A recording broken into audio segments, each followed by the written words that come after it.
Sir इसमें हम देख रहे हैं कि एक जेनरिक मेडिसिन भी ऐसा होता है, मतलब एक्चुअल हॉस्पिटल का खर्चा जो होता है वो कॉमन पीपल को वैसे भी बहुत ज़्यादा महंगा पड़ने वाले में से होता है। बराबर। ठीक है, जो गवर्नमेंट में जाता है, बट गवर्नमेंट की सुविधाएं देख के मिडिल क्लास का जो आदमी है वो थोड़ा सा डरता है और डर उसको जाता ऐसा है। लगता है कि चल यार प्राइवेट में हम थोड़ा ट्रीटमेंट कर लेते बराबर। हैं।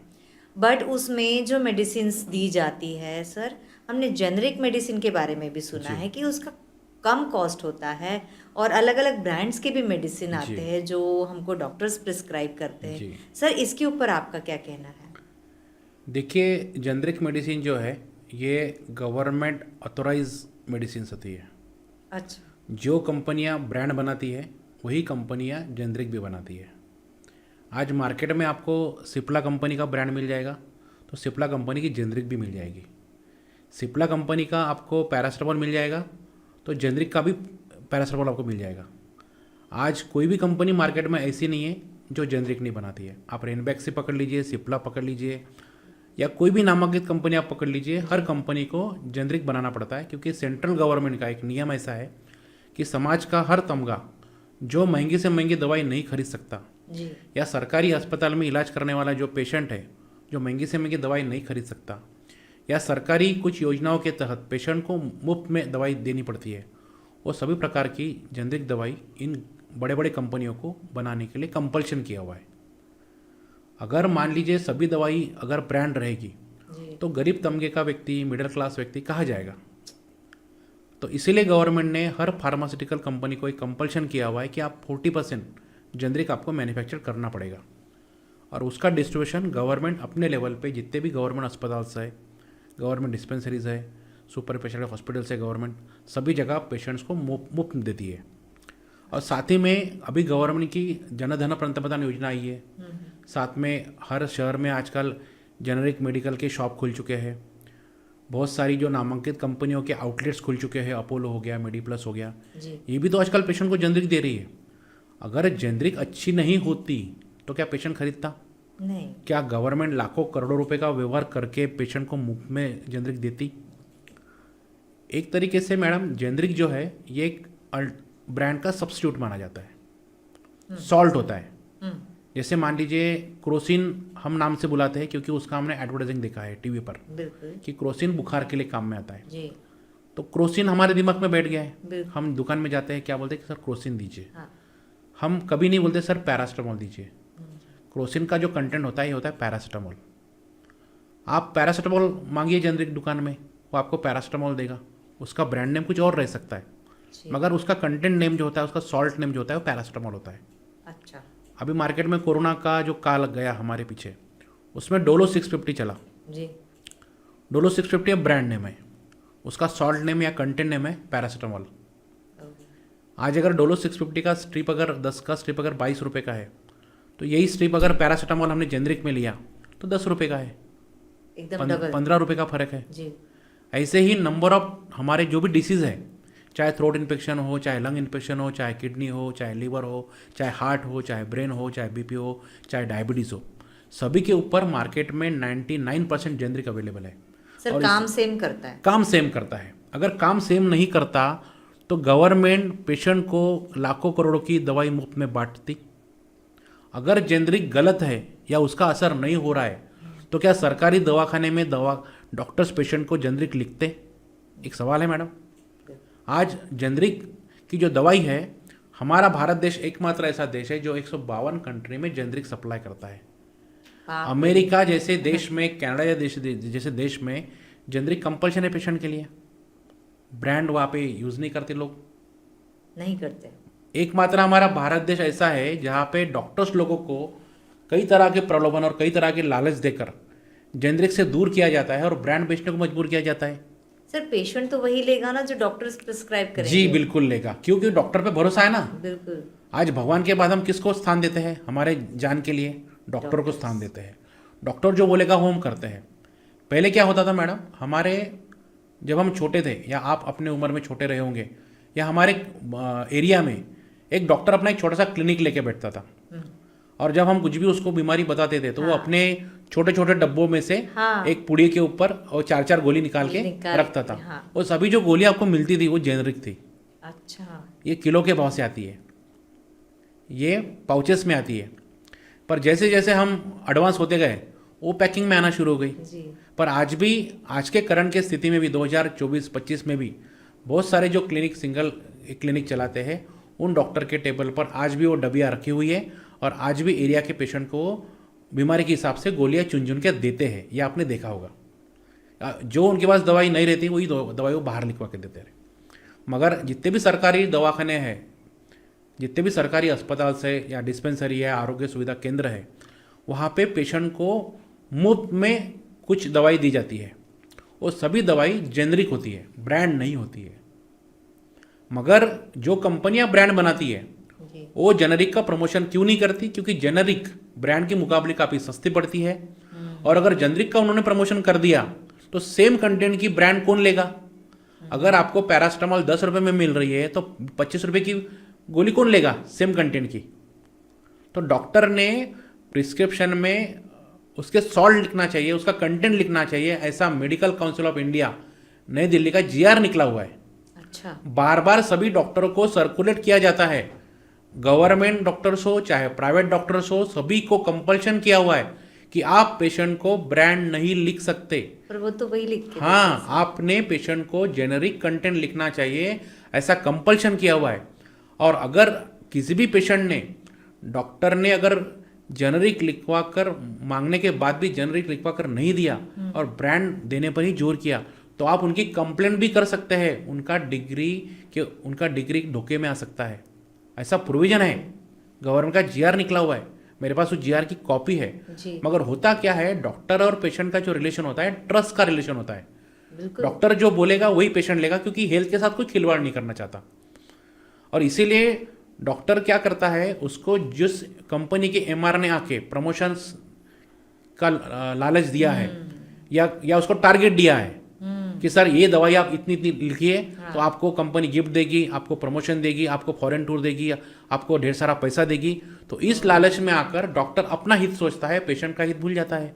और इसीलिए वो पेशेंट को जेनरिक की जो दवाई कंटेंट सस्ती होती है, उसको लगने वाली होती है, वो ना लिखवा कर उनको ब्रांड लिखवा कर देता है और खुद का फायदा कर लेता है।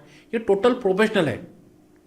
मगर आज आप अगर आज के तारीख में नागपुर में जितने भी अस्पताल से, गवर्नमेंट मेडिकल कॉलेज हो गया, चाहे मेयो हॉस्पिटल हो गया, चाहे डागा हॉस्पिटल हो गया, आप इन दवाखाने में अगर जाएंगे पेशेंट बनकर जी। और पेशेंट को मिलने वाली जो दवाई मिल रही है मुफ्त, जो मुफ्त दवाई मिल रही है, उसका अगर जायजा लेंगे तो यह पूरी दवाई जेनरिक है। जो कंपनी ब्रांड बनाती है वही कंपनी जेनरिक बनाती है। मगर जेनरिक का प्रमोशन इसलिए नहीं करती क्योंकि अगर जेनरिक का प्रमोशन करेंगे तो लोग जेनरिक ही लेंगे, ब्रांड नहीं लेंगे। और ब्रांड जेनरिक के मुकाबले ब्रांड 10 गुना 5 गुना महंगी पड़ती है। और उसका डायरेक्ट फायदा किसको होता है? कंपनी को होता है और डॉक्टर को होता है। तो अगर, और जो डॉक्टर पेशेंट का हित सोचते हैं वो अपना सिंगल क्लिनिक लेके बैठते हैं और पेशेंट को ये बोलते हैं कि भैया आपको जो दवाई लेना है आप कंटेंट के हिसाब से ले सकते हो, उसको टोटल फ्री समय मिलता है। मगर आजकल मैक्सिमम जगह आप देखने जाओगे कि मल्टी स्टार हॉस्पिटल जो बने हुए शहर में, उनको टारगेट मिलता है, उनको पेशेंट लाने का टारगेट मिलता है, पेशेंट्स की बीमारी ज़्यादा से ज़्यादा लंबे समय तक खींची जाए इसका टारगेट मिलता है। ज़्यादा से ज़्यादा मल्टी स्पेशलिटी हॉस्पिटल में सीजरिन, नॉर्मल डिलीवरी हो सकती है, वहाँ पे सीजरिन ज़्यादा से ज़्यादा की जाए इसका टारगेट मिलता है।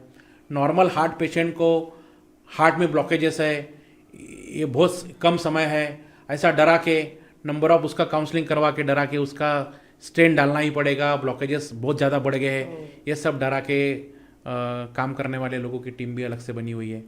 अब ऐसे में क्या होना चाहिए कि अगर पेशेंट को किसी भी प्रकार की मेजर या माइनर बीमारी हो जाती है तो उसने सेकंड ओपिनियन और थर्ड ओपिनियन लेना चाहिए। एक ही डॉक्टर के भरोसे नहीं बैठना चाहिए। साथ में किसी भी मल्टी स्पेशलिटी हॉस्पिटल में या नॉर्मल हॉस्पिटल में अगर पेशेंट भर्ती होता है तो उसका राइट्स है कि वो पेशेंट को लिखी जाने वाली दवाई बाहर से कहीं से भी ले सकता है। उसको दवाखाने वाले या वहाँ का एडमिनिस्ट्रेशन कंपलसरी नहीं कर सकता है कि आपका पेशेंट यहाँ भर्ती है तो यहीं से आपको फार्मेसी लेना पड़ेगा। सर अभी भी नया जीआर निकला है ना कि हॉस्पिटल में जो मेडिकल स्टोर्स है वो बंद कर दिए जाए। ऐसे फिलहाल तो इसकी जानकारी नहीं है मेरे पास, सर मैं क्योंकि एक इसमें गई थी तो उन्होंने बोला था, तो उन्होंने तुरंत शिफ्ट कर दिया था अपना मेडिकल अच्छा स्टोर्स। अच्छा। ऐसा मुझे देखिए, पता होता क्या चला। है कि आजकल एक अलग से ट्रेंड बन गया है कि जो एक मल्टी हॉस्पिटल निकालता है हाँ वो खुद के प्रीमाइसिस में एक फार्मेसी निकाल लेता है, हाँ क्योंकि ये कंबाइंड बिजनेस है। जो पेशेंट अपने बीमारी का इलाज करने आएगा। सर, जो एडमिट होता है ना हाँ उसको प्रिस्क्रिप्शन मिलता ही नहीं है, उसको सीधा दवाइयाँ दे हाँ, दी जाती पहले क्या होता था कि प्रिस्क्रिप्शन मिलता था पेशेंट को। हम्म, पेशेंट क्या करता था, अपने सहूलत के हिसाब से, कई किसी भाई का दुकान है, किसी दोस्त का दुकान है, जी। किसी जान पहचान वाले का दुकान है, तो उसको कांटेक्ट करवा के कम से कम 10-20% डिस्काउंट ले लेता था। क्योंकि बीमारी का समय ऐसा होता है मैडम, एक एक पैसा बचाना जरूरी होता है। बिल्कुल जिसके ऊपर समय बुरा आता है वो हर आदमी अपना एक एक रुपये बचाने की कोशिश करता है, और होना भी चाहिए वैसा, जी। क्योंकि सबके पास तो इतना पैसा नहीं होता। तो ऐसे में पहले क्या होता था कि पेशेंट डॉक्टर को प्रिस्क्रिप्शन दे देता था, पेशेंट अपने हिसाब से कहीं ना कहीं से बाहर अरेंज कर लेता था, या जहाँ उसको डिस्काउंट मिलता है या कोई भाई दोस्त मदद करता है तो वहाँ से ला लेता था। पर इन डॉक्टर लोगों को बाद में लगा, उन प्रशासन को ऐसे लगा कि अरे ये तो अपना नुकसान हो रहा है, अपनी फार्मेसी में यहाँ पे है और पेशेंट बाहर से दवाई ला रहा है, तो फिर अपना फायदा क्यों ना हो। तब से उन्होंने क्या कर दिया कि पेशेंट को लगने वाली दवाई डायरेक्ट वो प्रिस्क्रिप्शन फार्मेसी को भेज देते हैं, फार्मेसी उस वार्ड में या उस बेड पे और वो पेशेंट की दवाई भेज देता है, सीधा और पेशेंट के हाथ में आता है सिर्फ बिल। यानी उस पेशेंट के राइट्स का हनन नहीं है, पेशेंट के राइट्स का हनन हो गया। बिल्कुल पेशेंट का राइट्स है कि वो अपनी दवाई कहीं से भी परचेस कर सकता है। वो किसी भी दुकान में जाके बार्गेनिंग कर सकता है कि भैया मुझे 5% डिस्काउंट दीजिए या 10% डिस्काउंट दीजिए, बिल्कुल। वो बार्गेनिंग कर सकता है, उसका राइट्स है वो। आज हम मार्केट में किसी भी प्रकार की चीज लेने जाते हैं तो हम बार्गेनिंग करते हैं ना। हाँ हाँ, अगर कहीं लिखा है कि भैया ये फिक्स फॉर है, फिर हम वहाँ बार्गेनिंग नहीं करते। मगर आज आप मैक्सिमम देखते होंगे कि शहर में मेडिप्लस खुला हुआ है, अपोलो खुला हुआ है, नंबर ऑफ मेडिकल स्टोर खुले हुए हैं, कोई ना कोई आपको डिस्काउंट दे रहा है। जी। कोई 30% दे रहा है, कोई 20% दे रहा है, कोई 10% दे रहा है, कोई 5% दे रहा है। तो number of different variation medical medicine के ऊपर वो डिस्काउंट दे रहा है। तो उसमें से कुछ मेडिसिन जो ज़्यादा डिस्काउंट वाली है वो जेनरिक है। जी। आज मेडिप्लस में आप जाओगे तो जेनरिक दवाई है। आज हमारा राष्ट्र निर्माण संगठन का जेनरिक मेडिकल स्टोर है, उसमें हम 20 से लेकर 70% तक डिस्काउंट प्रोवाइड करते हैं। जी। कैंसर पेशेंट हो गया या एड्स पेशेंट हो गया, उसको no cost, no loss no profit basis पे हम दवाई प्रोवाइड करते हैं। तो ऐसी नंबर ऑफ मेडिसिन मार्केट में अवेलेबल है जो कम कॉस्ट में जेनरिक में अवेलेबल है। मगर एक विश्वास होता है डॉक्टर के ऊपर कि डॉक्टर जो हमको लिखेगा हमारे हित में लिखेगा, हमारे फेवर में लिखेगा। मगर ये बहुत दुख के साथ कहना पड़ता है कि जिनको हमने भगवान का दर्जा दिया है वो कहीं ना कहीं सिर्फ अपनी जेब भरने में लगे हुए हैं। इसमें से कुछ डॉक्टर अपवाद भी होते हैं जो बोलते हैं कि भैया पेशेंट को आपको जहाँ से लेना है वहाँ लीजिए। अगर हमने उनको कंटेंट लिखवा के मंगा तो कंटेंट भी लिखवा के देते हैं। मगर बहुत कम ऐसे डॉक्टर हैं कि जो कंटेंट लिखवा के देते हैं, जो शॉर्ट लिखवा के देते हैं। मैक्सिमम डॉक्टर ब्रांड ही लिखवा के देते हैं और बोलते हैं कि तुमको जहाँ से परचेस करना है वो परचेस करो। तो इसके ऊपर उपाय ये है कि हम डॉक्टर्स को बोल सकते हैं कि सर आप ब्रांड्स ना लिखवा के जी, दीजिए, आप है अपने ना? डॉक्टर को 100% डिमांड कर सकते हैं कि सर मुझे ब्रांड नहीं खरीदना है, मुझे जेनरिक खरीदना है, आप मुझे जेनरिक के कंटेंट लिखवा के दीजिए। है ना? तो डॉक्टर ये नहीं बोल सकते कि मैं आपको जेनरिक लिखवा के नहीं दे सकता। हाँ, अगर कोई मेडिसिन जेनरिक में अवेलेबल नहीं है तो ही वो ब्रांड लिखवा के देंगे। अदरवाइज पेशेंट ने अगर डिमांड किया है कि सर मुझे जेनरिक लिखवा के दे, तो उसको जेनरिक लिखवा के देना डॉक्टर को कंपल्शन है, जी। और वो पेशेंट का राइट्स भी है। और सर एक एरिया में मतलब समझ लीजिए 5 किलोमीटर या 4 किलोमीटर के एरिया में कितने जेनरिक शॉप्स होते हैं मेडिकल? नहीं, ऐसा कुछ नहीं है। मैक्सिमम जो दवाई की दुकान होती है वो नॉर्मल एलोपैथी बेचती है, होम्योपैथी बेचती है, अच्छा। आयुर्वेदिक बेचती है, उनके पास या जेनरिक जेनरिक होता बेचती है। है। जेनरिक यानी एक प्रकार का एलोपैथी मेडिसिन ही है। हाँ मगर उसको जेनरिक इसलिए बोला जाता है कि वो कंटेंट के नाम से बेचा जाता है। अगर मान लीजिए कोई आप मतलब होता है उनके हाँ पास, जैसे आपका हाँ, कहना अरे है तो वो है अरे easily हर available। कोई मेडिकल स्टोर्स जी। जेनरिक और ब्रांडेड दोनों भी रख सकता दोनों है। भी रख सकता तो है, उसको सिर्फ वो मिल बोर्ड के सकता ऊपर लिखना पड़ता है कि हमारे पास जेनरिक और ब्रांड दोनों अवेलेबल दोनों है। है। जनरली होता है कि डॉक्टर ट्रस्टेड जो होता है, हम लोग हम सोचते हैं कि डॉक्टर ने जो लिखवा के दिया वही लेना चाहिए, जी। क्योंकि हम डरते हैं। हाँ। पढ़े लिखे लोग भी डरते हैं मैडम, डरते हैं ना वो तो अनपढ़ या कम पढ़े लोगों के तो छोड़ दो, जी। पढ़े लिखे लोग भी डरते हैं कि नहीं यार जो लिखवा के दिया वही दीजिए। अब नॉर्मल सी बात है, बुखार के लिए पैरास्टामोल की गोली मांगी जाती है। अब हम बोलते हैं कि सर डोलो 650 दीजिए। डोलो 650 ब्रांड नेम हो गया और कंटेंट हो गया पैरासिटामोल। सर वो एग्जांपल्स देखते हैं ना कि इससे ठीक हो गया वही, तो वही लिख के मांगते हैं हाँ, ऐसा। आप अपने डॉक्टर को 100% जेनरिक लिखवा के मांग सकती है, जी। और डॉक्टर का यह कर्तव्य है कि वो जेनरिक लिखवा के दे। और जेनरिक कोई हार्मफुल दवाई नहीं है, क्योंकि गवर्नमेंट जितने भी ऑल ओवर इंडिया में जितने भी सरकारी दवाखाने हैं उन वहाँ पर मिलने वाली, मुफ्त में मिलने वाली जो भी दवाई है वो सभी जेनरिक दवाई है। अगर जेनरिक दवाई खराब है तो आप अपने डॉक्टर को बोलिए कि सर आप मुझे लिखवा के दीजिए कि जेनरिक दवाई खराब है करके। कोई डॉक्टर आपको लिखवा के नहीं देगा, क्योंकि अगर जेनरिक दवाई खराब है या उसका असर नहीं होता है तो फिर सरकार लाखों करोड़ों रुपए की दवाई क्यों खरीद रही है? क्या सबसे पेशेंट का स्ट्रॉन्ग और एडवांस्ड कंट्री जिसको अमेरिका हाँ बोला जाता है, जिसमें ब्रांड्स मेडिसिन बंद है, बंद है बैंड है काफ़ी सारी मेडिसिन, हाँ और जेनरिक चलती है, जनरिक तो हम किस हित की मूली है? हाँ मतलब इस पे तो एक ही हो सकता है कि गवर्नमेंट कोई जीआर निकाल ले कि भाई ये ब्रांड की दवाइयाँ, ये बिजनेस बंद हाँ करो और जेनरिक मेडिसिन आज लोगों को प्रमोट 2014 से मोदी सरकार सत्ता पे आने के बाद में उन्होंने प्रधानमंत्री जन धन योजना इस नाम से आउटलेट शुरू किए हुए हैं। उसके आउटलेट शहर के बहुत सारे इलाकों में आपको मिल जाएंगे। जी नागपुर में सुपर स्पेशलिटी हॉस्पिटल है जी टुकड़ोजीस चौक में, उसके अंदर भी पंतप्रधान जन धन योजना की दवाई आपको मिलेगी। जी बहुत सस्ती दवाई पड़ती है लोगों को। अभी उसके दुकान की फ्रेंचाइजी लेने के लिए गवर्नमेंट ने काफ़ी सारी योजनाएं भी निकाली हुई है। उस योजना के तहत भी आप फार्मेसी आपके एनजीओ के द्वारा ले सकते हो, किसी संस्था के द्वारा ले सकते हो, इंडिपेंडेंट ले सकते हो। सिर्फ वहाँ पे फार्मासिस्ट होना ज़रूरी है, डीफॉर्म या बीफॉर्म जो भी जी लड़का या लड़की है उनको आपको अपॉइंट करना पड़ता है और उसके द्वारा वो दवाई आप बेच सकते हैं। मगर जेनरिक दवाई जो है 100% प्रॉफिटेबल दवाई है, क्वालिटी वाली दवाई है, किसी भी प्रकार का उसमें निगेटिविटी नहीं है, कोई दुय्यम स्थान नहीं है और कोई बेकार दवाई नहीं है।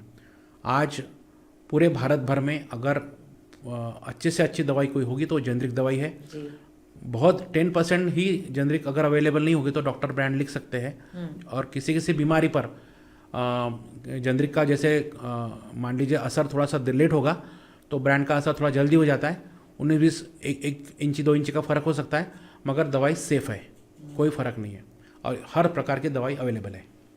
तो आज से ही आप अपने मेडिसिन का खर्चा बचा सकते हैं और डॉक्टर को आप इंसिस्ट कर सकते हैं जेनरिक मेडिसिन लिखने के लिए। तो sir thank you so much, आपने इसके बारे में बहुत अच्छा नॉलेज दिया हमको। Thank you so much for coming sir. बहुत बहुत धन्यवाद मैडम, आपने इस बारे में मुझे यहाँ बुलाया।